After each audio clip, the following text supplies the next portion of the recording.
Yenge, Yenge, Mbote, au peuple qui habite les pays de Couche, ainsi que ceux de la race d'Israël dispersés à travers le monde entier. Nous sommes bénis de savoir que nous sommes le peuple du Très-Haut. Nous sommes reconnaissants à l'Éternel de s'être souvenu de ses promesses envers son peuple, parce qu'il avait promis qu'il n'abandonnera jamais son peuple. Et nous voyons que Dieu se tourne maintenant vers son peuple pour essayer de tirer son peuple de la condition médiocre dans laquelle il était plongé pendant des siècles. Voyez? Nous sommes en train de vivre le jour très spécial, voyez? Où tous les esprits évolués, tous ceux qui ont cette sémence qu'on appelle la sémence de Dieu, sont en train de fleurir, voyez-vous? Ils sont en train de bourgeonner, voyez-vous? Parce que Jésus disait dans la Bible que lorsque vous voyez Israël, lorsque vous voyez le figuier en train de commencer à bourgeonner, sachez que l'été est proche. Aujourd'hui, sans l'ombre d'aucun doute, nous pouvons annoncer l'arrivée de l'été. Voyez-vous? C'est maintenant la saison de l'été pour les pays du Sud. Pourquoi? Parce que le soleil est maintenant au rendez-vous. C'est un grand privilège qui est de venir chaque fois devant ma caméra pour essayer d'interagir avec vous. Parce que je crois que nous sommes en train de vivre un jour spécial où la révélation est donnée de façon souveraine. Voyez? Nous ne sommes plus dans les systèmes des églises, nous ne sommes plus dans les âges des églises où il fallait observer un certain ordre pour s'approcher de l'Éternel.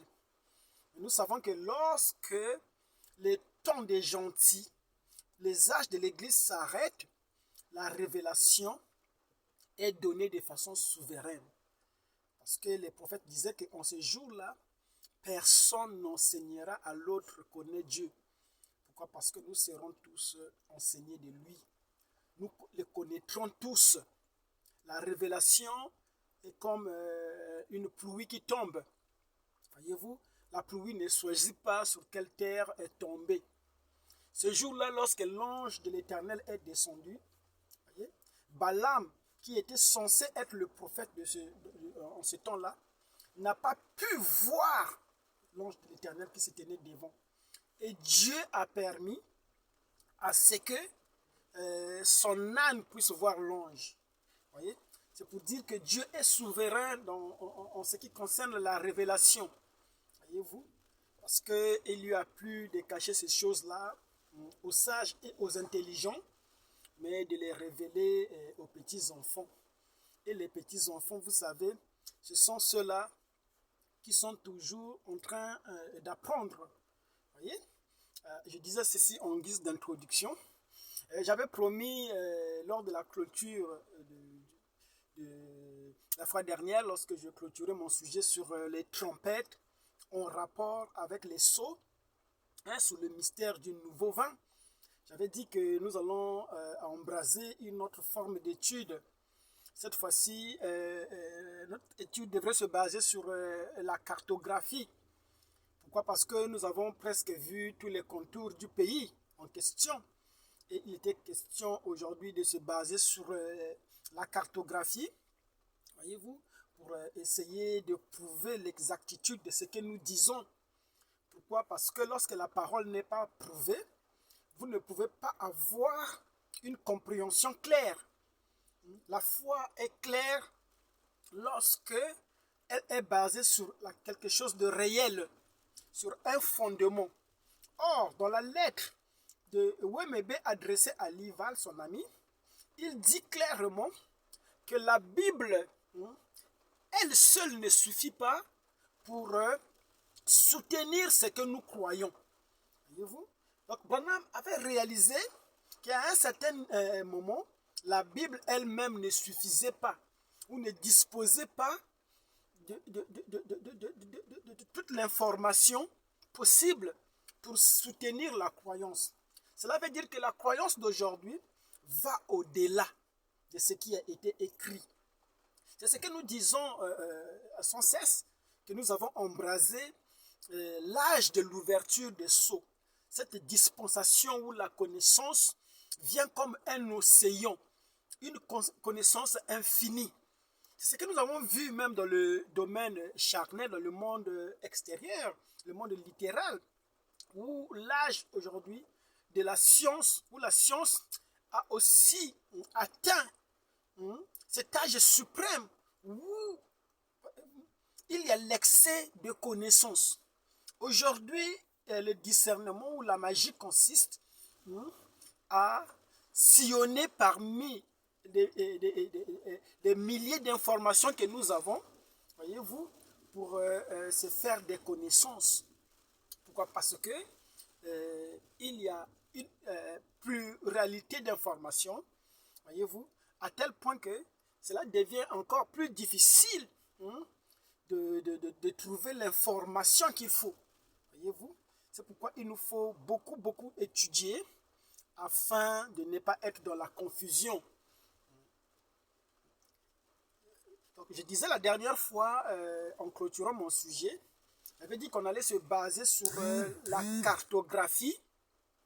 Maintenant, pour donner avec précision, nommer les lieux. Parce que nous avons déclaré, voyez-vous, parce que déclarer une chose, c'est une bonne chose. Mais prouver cette déclaration, en est une autre encore. Voyez? Donc nous avons déclaré que l'histoire, que la Bible parlait d'une histoire qui s'est déroulée sur le territoire africain, que la Bible était l'héritage de l'homme noir. Voyez? Nous avons déclaré que nos coutumes à nous, notre mode de vie et tout ce que vous voulez, les langues que nous parlons, les noms que nous portons, se reflètent dans le texte biblique. Voyez-vous? Cela veut dire que l'histoire que raconte la Bible, en sa majorité, s'est déroulée sur le territoire africain. Parce que nous croyons que l'Afrique, c'était ça le début de l'humanité, que le jardin d'Éden était au centre de l'Afrique. Et c'est au centre de l'Afrique que la première civilisation a été lancée. Cette première civilisation qui a été, que Nimrod, qui fut le plus grand roi ou le premier à pouvoir apporter une certaine civilisation, cela s'est passé en Afrique, précisément en Afrique centrale, parce que c'était là le cœur de l'Afrique. C'était là le cœur du pays. C'était ça le pays de l'Éternel. C'est là que Dieu a choisi un peuple. C'est là qu'il a choisi un territoire qu'il revendique tout le temps dans les Écritures pour dire que c'était le territoire de l'Éternel. C'est pourquoi il s'est permis d'accuser les nations.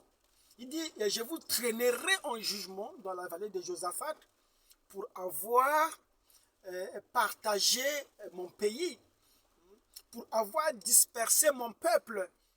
Voyez-vous? Il dit, je vous combattrai dans la vallée de Josaphat. Et nous sommes arrivés au jour en question, au jour de la rétribution, au jour du jugement des nations. Une personne a écouté mes vidéos et a dit, Bro Guy, tu parles de façon très radicale.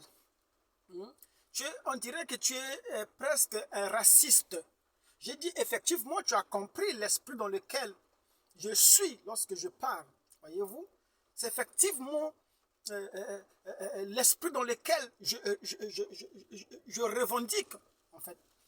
C'est le contraire qui devrait m'inquiéter. Pourquoi? Parce que nous sommes au jour de la rétribution.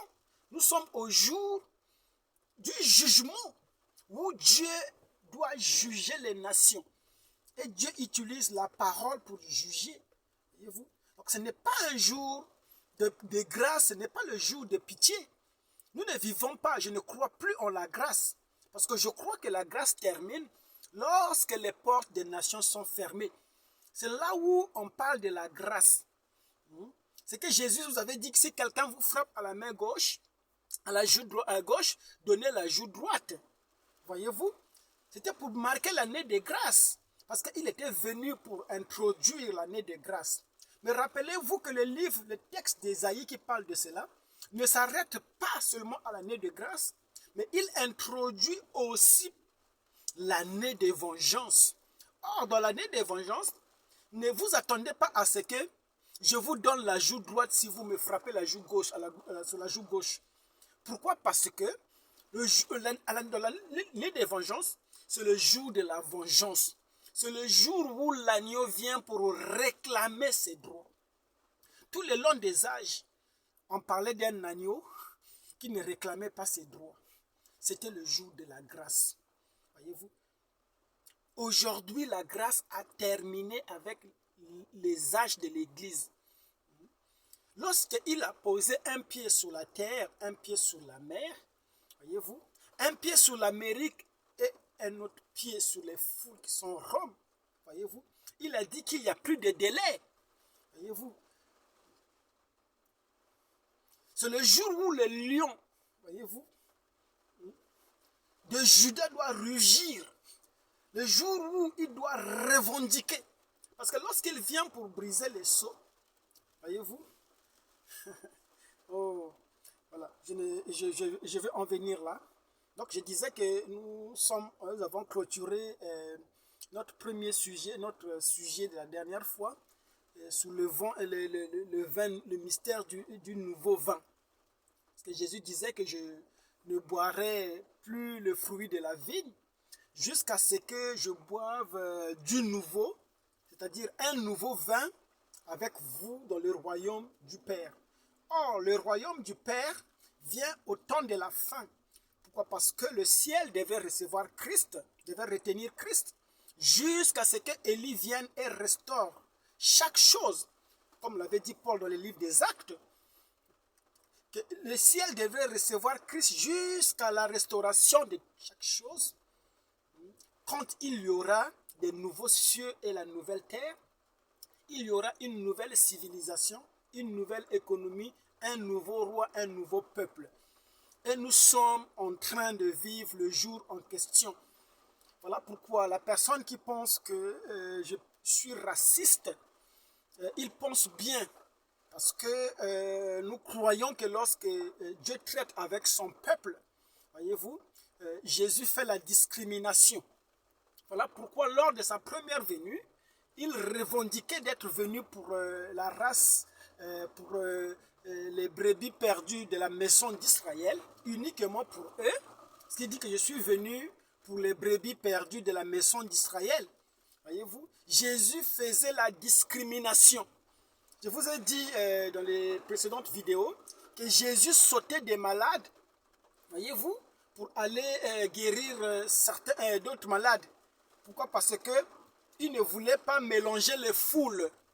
Lorsque cette femme-là s'est présentée pour lui faire le reproche, Jésus lui a dit qu'il n'est pas bien de prendre le pain des enfants et donner aux chiens. Jésus lui-même a appelé les nations par chiens. Voyez-vous? Ça aurait été Brogui, allait dire que je suis raciste. Oui, je veux bien que vous pensiez que je suis raciste. Parce que le racisme, ce n'est pas une mauvaise chose. Le racisme, c'est une très bonne chose parce qu'il s'agit d'Israël. Parce que Israël ne devrait pas se mélanger. Voyez-vous, nous sélectionnons. Si tu n'es pas d'Israël, ce que nous disons ne te concerne pas. Parce que ce que nous parlons, nous, c'est le message qui doit être adressé aux Juifs. Parce que le temps des nations est terminé. Voyez-vous?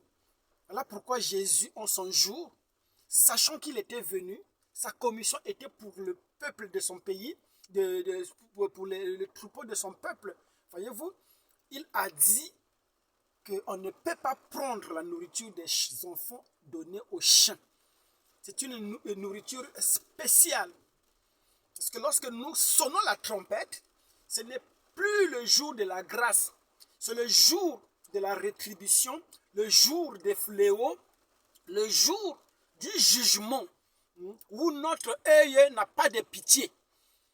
Il faut que le jugement frappe la terre, parce que ce sont ces fléaux-là qui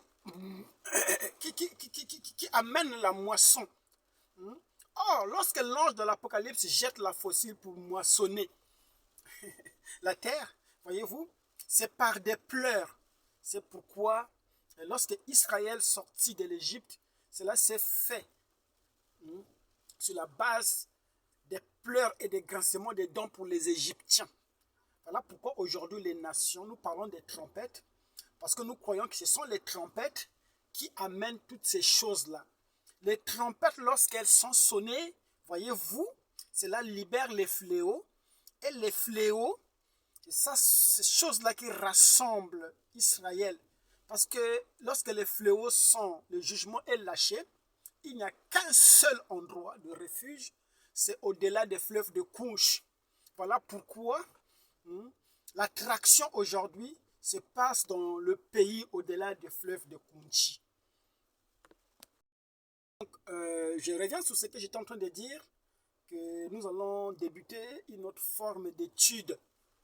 Nous allons maintenant étudier de façon différente. Cette fois-ci, on va se baser sur, on va faire des petites projections pour essayer de montrer l'exactitude des choses que nous déclarons. Comme je vous disais que dans la lettre de William Branham adressée à Lival, il a reconnu que la Bible, elle seule, ne suffit pas pour soutenir ce que nous croyons. Il y a d'autres formes de connaissances.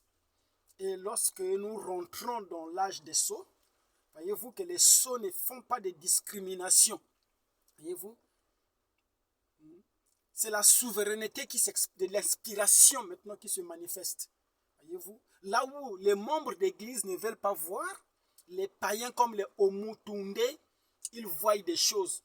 Lorsque vous, les chrétiens, vous ne voulez pas comprendre, voyez-vous, les archéologues vous disent des grandes choses. Voyez-vous, pourquoi? Parce que dans l'âge des sceaux, il n'y a pas de discrimination. La révélation devient très souveraine. Voilà pourquoi lorsque le 7e sceau fut ouvert, l'inspiration frappa Einstein sur le plan littéral, sur le plan physique, voyez-vous, et il découvrit la formule de la bombe atomique, voyez-vous. La dernière fois, nous avons parlé de beaucoup de choses. Nous avons parlé de l'esprit humain. Nous avons dit qu'on s'interrogeait si l'esprit était en nous, si l'esprit, c'est nous qui étions dans l'esprit. Parce que à la création, l'homme n'était pas créé en tant que, en tant qu'un être triple. Nous avons montré comment l'homme est devenu un être triple, en commençant par être la théophanie, l'homme original qui fut créé. Il fut créé comme étant un Dieu amateur. Pourquoi? Parce que c'était une inspiration. L'homme était la théophanie. C'est dans cette condition que l'homme gouvernait sur la terre. L'homme dirigeait les animaux. Il avait la supériorité sur les poissons et sur toutes les espèces de la terre. Et l'homme devrait évoluer parce que l'Éternel vit qu'il n'y avait personne pour cultiver la terre. Et il a voulu mettre l'homme dans les 16 éléments. Et en ce moment, l'homme est devenu un être double. Voyez-vous? Et il ne s'est pas arrêté là. L'homme étant un être double, étant à l'image de Dieu, il ne ressemblait pas encore à Dieu. C'est pourquoi lorsque le serpent est venu se tenir devant Ève, il lui a apporté cette révélation pour lui dire que vous ne connaissez pas le bien et le mal encore. Il faut manger l'arbre de la connaissance. Voyez-vous, il faut activer les 5 sens de l'esprit en vous pour que vous puissiez devenir un être triple. C'est en ce moment-là que l'homme est devenu un être triple. En fonction de ce qu'il avait été annoncé au serpent, que vous mangerez la poussière de la terre tous les jours de ta vie. C'est là que l'esprit humain fut connecté avec l'homme. Voyez-vous? C'est pourquoi à partir de ce moment, l'homme est devenu un être triple. Voyez-vous? Et nous avons dit que on ne sait pas où se trouve l'esprit en nous. Est-ce que ce n'est pas nous qui sommes dans l'esprit? Voyez-vous? Parce qu'il n'y a aucun organe dans l'humain que vous pouvez ouvrir pour retrouver l'esprit. La mémoire, on ne sait pas où se trouve la mémoire en vous. Cela, c'est une dimension, c'est une connexion. Et nous avons présenté l'homme étant comme un capteur. Bref, je pense que nous avons longuement parlé sur ces choses. Nous allons revenir dans des petites choses parce que là, ce sont des mystères. Voyez? Nous allons revenir sur des petites choses pour essayer un peu de clore ce chapitre. Donc, cette fois-ci, je suis encore revenu vers vous. C'était pour effectivement répondre à quelques questions, comme je le fais à chaque fois que j'ouvre un chapitre. Voyez-vous, je profite pour répondre aux questions que les gens me posent en fonction de ce que je déclare. J'avais dit la dernière fois que je ne suis pas hostile aux remarques, que je suis ouvert à la contradiction, que j'aime bien que les personnes aussi pensent différemment de ce que je déclare. Parce que les choses que nous déclarons quelquefois n'ont pas des références, ne sont pas dans les livres. À un certain moment, cela peut susciter des questions. Et nous sommes bien placés lorsque vous avez une question. Il faut nous la poser afin que nous puissions répondre à cela au mieux de notre connaissance, si nous le pouvons. Parce que nous croyons que l'inspiration aujourd'hui, ou que l'insistance d'aujourd'hui, c'est que toutes les questions doivent trouver la réponse, parce que nous sommes en train de vivre un jour qui est précieux, un jour où il a été dit que la lumière, que la parole deviendra de plus en plus claire. Voyez? Je vais profiter pour lire une portion de l'Écriture sur laquelle nous allons nous baser dans le cadre de notre échange. Je lirai, j'ai noté cela dans Psaume 147 à partir du verset 18. Ceux qui ont le téléphone peuvent regarder sur l'évangile, qui ont l'application l'évangile.com, ils peuvent directement voir dessus. Donc je lis le Psaume 147, verset 18. Il envoie sa parole, survient le dégel. Il répand son souffle, les eaux coulent. Il révèle sa parole à Jacob, ses volontés et ses lois à Israël. Pas un peuple qu'il ait ainsi traité. Nul autre a connu ses volontés. Je reprends le verset 19. Il révèle sa parole à Jacob, ses volontés et ses lois à Israël. Pas un peuple qu'il ait ainsi traité, nul autre n'a connu ses volontés. Dans cette portion de l'Écriture, Dieu est en train de faire la discrimination. Il dit qu'il révèle ses lois à Jacob, ses volontés à Israël. Il n'y a aucun peuple qu'il a traité ainsi. Voyez-vous?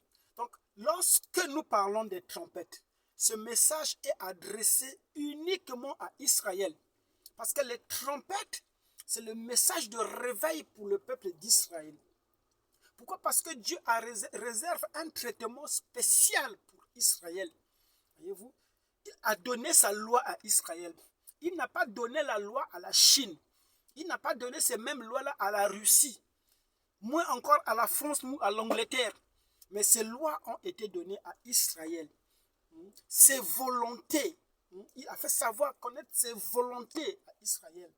Et il n'a agi ainsi avec aucun peuple. Donc Dieu traite avec Israël. Il lui réserve un traitement spécial.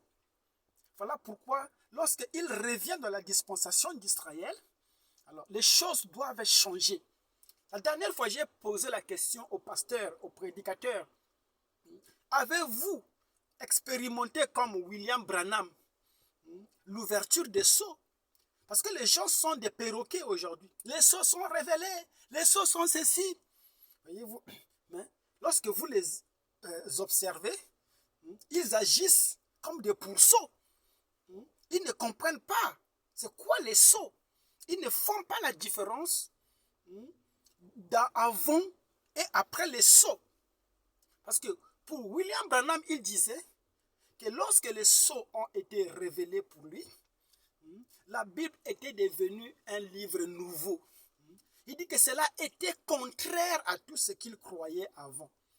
Et cela a été confirmé dans la vision de Junior Jackson. Voyez-vous, lorsqu'il vit Ouemebe dans la vision, alors qu'il avait demandé à ce que le peuple attende, il partait vers l'ouest pour la révélation. Il avait mis longtemps. Les prédicateurs étaient sortis pour aller prêcher comme d'habitude. Voyez-vous? Et lorsque Junior Jackson le vit venir dans la nuée, il dit, frère Branham, vous ne parliez plus comme avant. Alors, la question que nous avons posée la dernière fois, c'était de savoir comment frère Branham parlait-il avant. Comment parlait-il avant? Puisque Junior Jackson dit que vous ne parliez plus comme avant. C'est pourquoi il faut savoir identifier le message.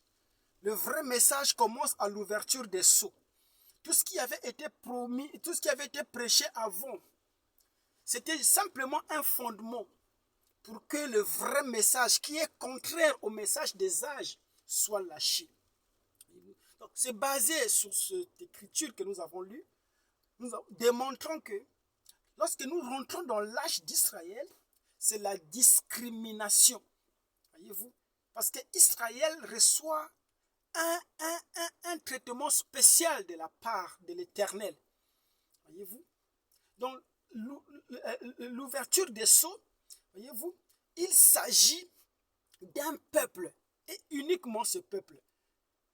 Voilà pourquoi nous concentrons nos énergies aujourd'hui pour attirer l'attention de ce peuple, dans le cadre de l'éveil de ce peuple. Parce que nous pensons que ce peuple-là, aujourd'hui, est celui qui est au rendez-vous. Voilà pourquoi il y a une forte attraction dans ce pays-là, au-delà des fleuves de Couche.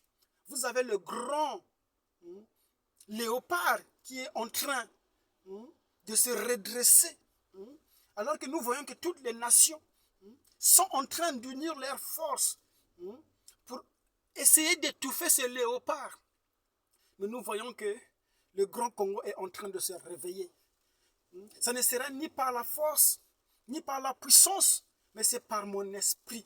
Ça ne sera ni par les armes, ni par tout ce que vous pensez là, ni par la Russie d'ailleurs. Ça sera par son esprit. Parce que je me rappelle que ce jour-là, lorsque Israël s'est tenu sur la montagne, alors que de l'autre côté, on parlait des Philistins, voyez-vous, représentés par le grand Goliath qui défiait l'armée de l'Éternel. Voyez-vous, il y avait un David quelque part. Voyez-vous, il y avait un David qui, avec une simple fronde, pouvait affronter, pouvait terrasser, voyez-vous, les Philistins et le grand Goliath. Aujourd'hui, alors que le complot se fait ressentir contre le peuple de l'Éternel, voyez-vous, toutes nos énergies synchronisent vers ce peuple-là. Parce que nous savons que ce pays-là, c'est le symbole même de la libération du peuple de l'Éternel. Voyez-vous, c'est ça la terre où la vie a commencé. La terre, voyez-vous, la terre que Dieu revendique dans la Bible. Une terre qui a été garnie. Une terre où coule le lait et le miel. Une terre où toutes les richesses du monde sont représentées. Voyez-vous, une terre unique. Une terre bénie. Voyez-vous, nous sommes au jour où Dieu vient pour se venger du méchant. C'est pourquoi nous croyons que peu importe le complot, peu importe comment l'ennemi se dresse, voyez-vous, comme un ours, nous savons que l'Esprit de l'Éternel est sur nous. Nous savons que le peuple a crié. Parce que Dieu avait promis que pour Israël, lui combattra pour Israël. Voyez-vous, Dieu est là en train d'assister. Dieu est là en train d'observer l'attitude d'Israël. Or, Dieu attend que Israël donne la première place à Dieu. Voyez-vous, afin que la victoire soit la victoire de l'Éternel. Parce que l'ange du Congo, Mwanda Congo, c'est un ange qui combat pour son peuple. Dans les batailles, il est présent. C'est lui qui est à la manœuvre. Voilà pourquoi nous nous tenons comme un seul homme. Crions à l'Éternel. Jusqu'à quand? Voyez-vous? Parce qu'il avait promis que lorsqu'il vient dans l'Apocalypse 19, voyez-vous, il va directement à son peuple. Nous sommes en train de tourner une page. Voyez-vous, la dispensation a changé. Nous rentrons dans la dispensation d'Israël. Ce n'est plus le même son. Ce n'est plus le même évangile que vous aviez entendu. Fini l'histoire, apporter ceci, donner ceci. Fini toutes ces choses-là. Maintenant, la symphonie a changé. C'est une autre manière de prêcher. Vous qui n'êtes pas au point, je parle aux prédicateurs, vous qui ne connaissez pas ces choses-là, il est temps que vous puissiez vous asseoir. Faites comme Paul. Lorsque Paul a reçu la révélation, Paul est allé s'asseoir en Arabie pendant 7 ans pour étudier. Voyez-vous? Voilà pourquoi aujourd'hui, l'inspiration est en train de vous contourner. Par-ci, par-là, Dieu suscite des gens, des inconnus, des gens sans référence. Et aujourd'hui, lorsqu'il parle, voyez-vous, vous comprenez que ce sont eux qui montrent le chemin. Pourquoi? Parce que nous sommes au jour où Joël a dit qu'au temps de la fin, voyez-vous, les jeunes gens auront des visions. Voyez-vous? N'est-ce pas que nous sommes les jeunes gens? Parce que les jeunes gens sont venus dans Apocalypse 19. Voyez-vous? Les fils de Dieu manifestés. Voyez? Parce que la nature soupirait, attendait que les fils de Dieu manifestent. Afin que le Fils de Dieu puisse révéler les sceaux. Voyez? Donc, les prochaines vidéos qui viendront vont être basées sur des projections où nous allons commencer par parler de l'histoire, conformément à ce que Branham disait, que seule la Bible ne suffit pas. Voyez-vous? Donc, nous allons embraser d'autres formes de connaissances pour essayer de faire ressortir l'histoire. Parce que lorsque les choses ne sont pas claires, voyez-vous, personne ne peut prendre conscience de son identité. Nous avons vu le mystère de l'identité, non? Nous avons vu qu'à un certain moment, même le Christ s'est senti concerné par ce mystère. Il s'est arrêté et il a regardé la foule. Il a dit, qui dites-vous que je suis moi? Parce que si vous ne savez pas le pourquoi des choses, vous ne savez pas qui vous êtes, vous ne pouvez pas aller plus loin. Voyez-vous? Les grands scientifiques disaient, les grands penseurs disaient, connais-toi toi-même. Pourquoi tu te lamentes? Connais-toi toi-même. C'est ça le grand mystère. Parce que l'éveil, ou tout ce que vous voulez, réside dans la connaissance de qui vous êtes. Si vous savez que vous êtes un roi, vous allez vous comporter comme le roi se comporte. Voyez-vous? Tout dépend de la connaissance, du degré de connaissance que vous avez sur vous-même. C'est ça qui détermine la suite de votre vie. Voyez-vous? Voilà pourquoi nous savons, nous croyons que pour que le peuple bantou, le peuple Congo, voyez-vous, arrive à cette pleine connaissance de qui il est, il faut que l'histoire soit révélée. Afin que l'histoire révèle son identité. Voyez-vous? Aujourd'hui, avec toutes les sources de connaissances que nous avons, nous pouvons effectivement faire ressortir la vérité. Pourquoi? Parce que c'est en sondant que vous avez des pépites d'or. C'est en creusant que vous avez des pépites d'or. Aujourd'hui, nous creusons la parole, voyez-vous, afin de faire ressortir les images. Voyez-vous? Honneur, honneur, et merci beaucoup à tous ceux qui œuvrent dans ce sens. C'était Brogui. À suivre.